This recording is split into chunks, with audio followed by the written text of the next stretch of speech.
Salut, salut, bienvenue à tous et à toutes à ce nouveau numéro de Money Time. Nous sommes super heureux de vous retrouver, d'être à votre compagnie, parce qu'aujourd'hui encore, on va épiloguer sur la grosse actualité du football dans le monde, mais particulièrement en Afrique, plus précisément au Cameroun, parce que oui, le week-end que nous venons de vivre a été un week-end fort important pour l'avenir du football camerounais. C'est bien sûr le comité exécutif de la Fédération camerounaise de football avec l'Assemblée générale qui a donc pris pas mal de résolutions. Le président de la Fédération camerounaise de football, Samuel Eto'o, qui a donc désagrégé, qui a détruit le syndicat national des footballeurs du Cameroun en lui retirant l'agrément à l'unanimité des membres de l'Assemblée générale. On reviendra sur ces résolutions. On parlera aussi des Lions indomptables, le jeu, Marc Brice, les joueurs. Quels joueurs pour affronter le Zimbabwe? Parce que oui, c'est la première place du groupe J qui se joue. Le Cameroun qui est leader pour l'instant avant cette 6e journée. Et bien évidemment, là, le Zimbabwe qui est 2e avec 9 points. C'est l'hégémonie de ce groupe qui se joue avant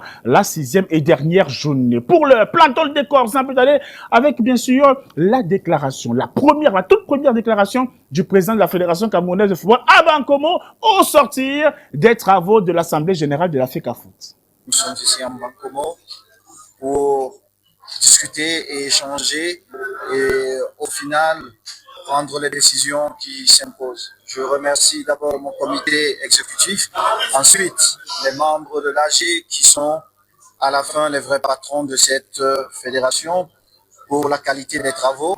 Et je terminerai en disant au président de la SEC, parce que depuis plusieurs mois, nous nous étions mis d'accord et nous étions tous en attente des décisions du comité exécutif et de l'AG. Nous étions tous impatients que nos championnats reprennent et je suis content d'annoncer que nos championnats vont reprendre dans quelques semaines et je vous invite tous à contribuer pour que nous offrons à nos concitoyens le meilleur championnat qui existe en Afrique lors de cette saison. Je remercie aussi l'ONIES, Président de la Fédération camerounaise de football, Samuel Eto'o, que vous venez d'écouter, qui remercie l'ONIES. On sait que la saison dernière a été fortement plombée par des problèmes à n'en plus finir avec les stades. Cette fois-ci, c'est réglé. Mais l'autre information importante, c'est bien sûr les dates de reprise de championnat. Regardez le tableau que nous proposent les équipes de Branly Mambou pour la MTN Elite One. On a bien sûr le 8 décembre, c'est juste là, sur votre côté. MTN Elite One le 8 décembre. On arrive chez les dames au milieu. La Guinness Super League le 30 novembre, autant pour moi, 2024. Et là, on a la MTN Elite 2 qui va reprendre le droit de cité le 14 décembre 2024. Ça, c'est d'après le chronogramme dévoilé par le département des compétitions de la Fédération camerounaise de football. Les dates ci-dessus marquent les débuts des différents championnats le 8 décembre, le 30 novembre et bien évidemment le 14 décembre. Voilà toutes les dates qui sont offertes pour qu'on puisse démarrer le championnat. Revenons justement sur les 11 résolutions de la Fédération camerounaise de football, de son assemblée générale. Et parmi ces 11 résolutions, on a concocté, on vous a fait un résumé, un petit résumé des résolutions les plus importantes. D'abord, la deuxième résolution. Regardez cette deuxième résolution, elle est tout juste là. Derrière, on a cette session ordinaire du comité exécutif. Il y a l'image des membres de l'Assemblée générale qui est là. Merci aux équipes techniques. Le comité exécutif, à l'unanimité de ses membres, regardez, écoutez attentivement, recommande à l'Assemblée générale le retrait de l'agrément comme de l'Assemblée générale au syndicat national des footballeurs du Cameroun, le SINAFOC. Attention, là, on est dans la crise. Une autre crise va s'ouvrir. Le syndicat national des footballeurs du Cameroun, pour mieux comprendre cette affaire, c'est bien sûr un syndicat qui avait pris la place de l'AFC, l'Association des footballeurs du Cameroun. C'est donc devenu syndicat national des footballeurs du Cameroun. On est là entre 2013 et 2015, sous le magistère ou alors sous l'impulsion de David Maïbi, l'ex-président du regretté mémoire. On rend hommage à sa famille. David Maïbi qui avait donc décidé de siéger comme membre à la Fédération camerounaise de football. Mais ceci s'était fait dans un consensus, un conciliabule au premier ministère parce qu'il y avait de grosses crises, de grosses tensions. D'abord, le président Iyad Mohamed avait suspendu le SINAFOC pour permettre à l'AFC d'exister. Finalement, il y a eu consensus du côté du premier ministère et c'est là que le SINAFOC a commencé à siéger. Une fois que David Maïbi a rendu l'âme, nous sommes là en mai 2016. Le président du syndicat national des footballeurs du Cameroun est décédé. Son remplaçant, son successeur, c'est Jérémy Sorel Ditap, qui, une fois arrivé aux affaires et sous l'impulsion évidemment de la Fédération camerounaise de football avec Samuel Eto'o, tout s'est bien passé. Seulement, la première année du président de la Fédération camerounaise de football est une année qui est bousculée, c'est une année de tumulte. Et là, il y a les alliances d'hier qui ont commencé à se liquéfier, qui ont commencé à se détériorer. Et parmi ces alliances-là, il y a l'alliance avec le syndicat national des footballeurs du Cameroun. Puisque souvenez-vous, le 6 décembre 2021, c'est là que le SINAFOC avait décidé de s'allier à la candidature du président de la Fédération camerounaise de football, Samuel Eto'o. À cette époque-là, il était encore simple candidat. Il n'était pas encore porté à la tête de l'instance fêtière du football camerounais, puisqu'il a été porté simplement le 11 décembre. Après donc cette alliance, derrière, il y a eu cette année assez difficile. Les relations sont devenues tendues entre Jérémy Ditap et Samuel Eto'o. Deux ex-coéquipiers qui sont devenus finalement deux ex-partenaires. Conclusion, donc, on a commencé à mettre en marche tout simplement une association qui viendrait reprendre la place du syndicat national des footballeurs, et c'est là qu'intervient l'ANFC, chapeauté par qui? Chapeauté par Lucien Metomo. Qui est Lucien Metomo dans l'affaire? Ex-footballeur lui aussi, mais c'est le premier vice-président du syndicat national des footballeurs du Cameroun. On va entrer dans les détails tout à l'heure. Regardez le tableau qu'on nous propose, c'est la suspension, la radiation de Lucien Metomo comme premier vice-président du syndicat national des footballeurs du Cameroun. C'est signé, fait à Douala le 10 juin et c'est le secrétaire général Daniel Blaise Ngos qui radie donc Lucien Metomo. Regardez là, Lucien Metomo. On va faire un gros plan pour que vous puissiez voir exactement de quoi il est question. Merci aux équipes techniques qui s'est rendu cette nuit le 10 juin 2023 au siège du syndicat national des footballeurs du Cameroun. Le comité directeur a adopté le processus verbal du 12 décembre 2022 et là on était encore dans la gestation, la création d'une nouvelle assemblée, d'une nouvelle association qui ils avaient déjà pressenti ça au niveau du syndicat national de football du Cameroun qui viendrait concurrencer, prendre la place du SINAFOC au sein de l'Assemblée générale de la Fédération camerounaise de football. Ça, ce n'est pas plus à Jérémy Ditap. On a donc décidé de radier Lucien Metomo, premier vice-président, et derrière, en 2023, Metomo crée donc l'association et finalement, le coup de massue, le 16 novembre 2024, l'ANFC, l'Association nationale des footballeurs du Cameroun, avec comme président Lucien Metomo, est donc intégré aux membres, au comité exécutif de la Fédération camerounaise de football, à l'Assemblée générale. Regardez la troisième résolution, justement, pour poursuivre avec les résolutions que nous avons voulu vous donner. Cette troisième résolution, le comité exécutif, à l'unanimité de ses membres, recommande à l'Assemblée générale de la FECAFOOT l'admission, et c'est ce qu'on disait, et c'est là que ça devient intéressant, l'admission de l'ANFC comme membre de l'Assemblée générale de la FECAFOOT s'il y a lieu. Ça a donc été entériné. On a dit à l'unanimité des membres, l'ANFC remplace le SINAFOC. Autre fait également, puisqu'on a discuté avec certains membres du comité exécutif de la Fédération camerounaise de football, ils estiment que dans les tests, et ça c'est écrit dans les tests, seules les associations membres et ligues sont habilité à faire partie de l'Assemblée générale, constitue l'Assemblée générale de la Fédération camerounaise de football, les assemblées, si vous voulez, des fédérations. Et là, on s'est rendu compte que de l'autre côté, c'est le syndicat national des footballeurs du Cameroun. Bon, c'est une affaire de nom et de domination, mais ils joueront pratiquement le même rôle. On marque une courte transition. Derrière, on revient évidemment parler du jeu, du terrain des Lions indomptables. Aujourd'hui est un grand jour pour l'hygiène. L'équipe Tioff défend son titre de champion de l'hygiène face à l'équipe des sceptiques. Démonstration de souplesse de mouchoirs de table. Il sait comment nettoyer ses adversaires. Récupération en douceur de couches jetables. Et aucune fuite n'est à signaler. Bonne protection de la part de Protège-Slip. Il a de multiples atouts. Comme une serviette hygiénique. Absorbe totalement. Il apporte du confort. Associé au papier hygiénique Maxi Douceur, rien ne les arrête. Détergent Tioff. Face au grand détergent Tioff, toutes les tâches prennent la fuite et but. Tioff garde son titre de champion de l'hygiène.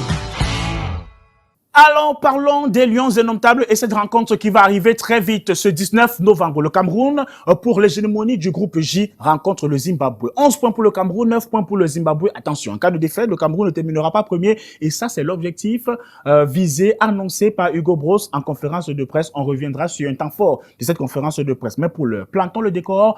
Quel joueur quel système pour affronter le Zimbabwe. On s'est rendu compte que lors de la dernière rencontre face à la Namibie, le 4-4-2 à plat n'a pas marché, n'a pas fonctionné. Résultat des courses, 0 but partout avec une grosse frayeur. 2 ballons sur le montant droit d'Andro Onana. On a dit stop. Du côté de Mark Brice, il n'y avait peut-être pas le temps de travailler et de changer 2 ou 3 choses. Lui qui avait habitué les Camerounais et le peuple, les supporters, les gens de la table avec un 4-3-3. On s'est donc dit qu'on va revenir sur ce système-là parce qu'il semble que c'est le système le mieux adapté à la logique de jeu de Mark Brice. Et c'est là que nos amis de Canal+ nous ont suivis sur ce 11 de départ qu'on a concocté pour vous. Merci aux équipes techniques de Branly Mambou. Regardez le 11 qu'on a concocté pour vous. Il est question pour Mark Brice de donner du temps de jeu aux jeunes qui sont là, qui sont performants en club et qui viennent en sélection un peu dans la frustration. Souvenez-vous, la dernière fois, on parlait de Flavien Boyomo qui était un peu frustré de ne pas disputer la moindre minute. Pourtant, il est régulièrement appelé le joueur titulaire à Osasuna. On parle là de l'un des meilleurs championnats au monde, la Liga. Intéressons-nous à présent à notre classement. Dans les buts, le jeune Simon Gapam Dodbo, on dit beaucoup de bien de lui, le gardien titulaire du côté de Nîmes Olympique. On aimerait bien le voir à Fandena devant son public pour voir également, pour jauger le numéro 2 derrière Andro Onana puisque Fabrice Ondon n'étant pas là. On arrive au niveau de la défense. C'est là que ça devient intéressant. En défense, on a Dalin Yongwa. Le latéral gauche de Lorient est bel et bien là. Il pourrait tenir son rang sur ce côté-là. La dernière fois, Mark Brice l'avait aligné comme ailier droit. On n'a pas trop compris pourquoi. On arrive maintenant dans l'empire du milieu. Ce que nous, on considère comme l'empire du milieu, c'est le milieu de terrain des Lions de Nantes. Regardez, on a là Neyou, Zambo, Eno. Alors, on va refaire un tout petit peu ce classement. Au niveau de ce milieu de terrain, on aimerait bien voir Boris Eno en sortie de balle. Juste là, devant la défense, Zambo Anguissa sera ici à droite. Et à droite là, pardon, et Ivan Neyou va simplement rester là dans ce milieu de terrain. Boris Eno, c'est l'un des meilleurs joueurs au poste numéro 6. Il a démontré la dernière fois avec sa belle frappe. On aimerait le revoir. Il n'a pas eu le temps de jeu contre la Namibie. Un peu dommage pour lui, pour le joueur de DC United du côté des États-Unis. Le Napolitain Franck Zambo Anguissa, à l'absence, vous avez bien compris, c'est lui qui est capitaine parce que Vincent Baka n'est pas sur le front de l'attaque. C'est bien Franck Magri qu'on a vu. On aimerait voir Franck Magri en fixation, numéro 9, puisque c'est le numéro 9 qu'il porte là au fond de l'attaque. Et on a vu Patrick Soko. En 10 minutes, Patrick Soko a cadré un tir. Il a failli marquer comparativement à Vincent Baka.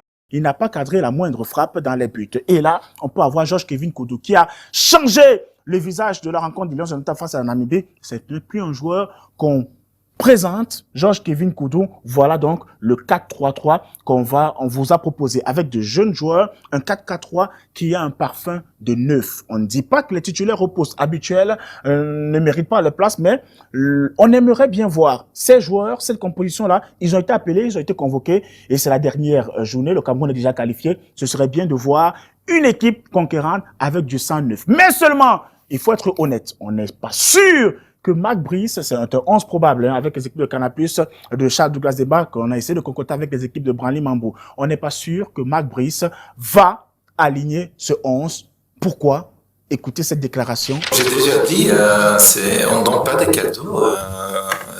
Chaque jeune, il doit faire le mieux possible pour venir plus près. Ils ont juste venu, ce sont des débutants maintenant dans le groupe. Il est intégré parfait. Ils ont déjà rentré en Afrique du Sud. Il y a 2 qui ont joué dans le match ou rentré dans le match. Et ça va continuer. Encore une fois, l'objectif est venir le premier du groupe. Et à ce moment, il y a encore des autres matchs. On peut donner beaucoup de chance aux jeunes. Vraiment, je pense qu'ils sont plus en plus prêts pour le faire. Et si tu sentir que c'est le moment, je vais te donner. Je pense, tu peux contrôler ça. Dans le passé, j'ai toujours travaillé comme ça. J'ai travaillé avec beaucoup de jeunes qui sont grandis après. Mais le moment est crucial.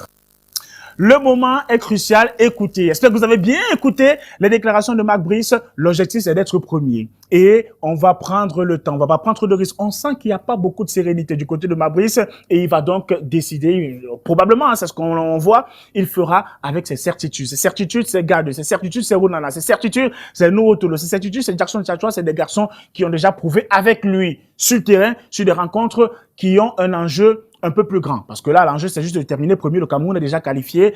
Basta. Et le Cameroun qui est donc qualifié, difficile pour Marc Brice de changer ses habitudes. Il a dit, j'ai toujours travaillé comme ça par le passé. Donc, notre 11 probable, pas sûr qu'ils tiennent vraiment la route, mais nous, on a mis un 11 selon les internautes qu'ils aimeraient bien voir. On a envie de voir du sang neuf, on a envie de voir des garçons qui ont faim, parce que oui, dans cette équipe du Cameroun, il y a du talent, il y a surtout des garçons qui ont envie de montrer de quoi ils sont capables. C'est ici que s'achève notre numéro, avant bien sûr la rencontre Cameroun-Zimbabwe prévue pour ce 19 novembre à partir de 14h. Mais tiens, qui a bien eu l'idée de mettre une rencontre en semaine, un mardi, à 14h, sachant que les élèves seront à l'école, les travailleurs seront au boulot. Ce sera compliqué pour les supporters, mais il faudra se rendre au stade pour encourager les Lions. Ce sera une belle façon de célébrer la qualification pour la Coupe d'Afrique des Nations Maroc 2025. Ciao, bye bye.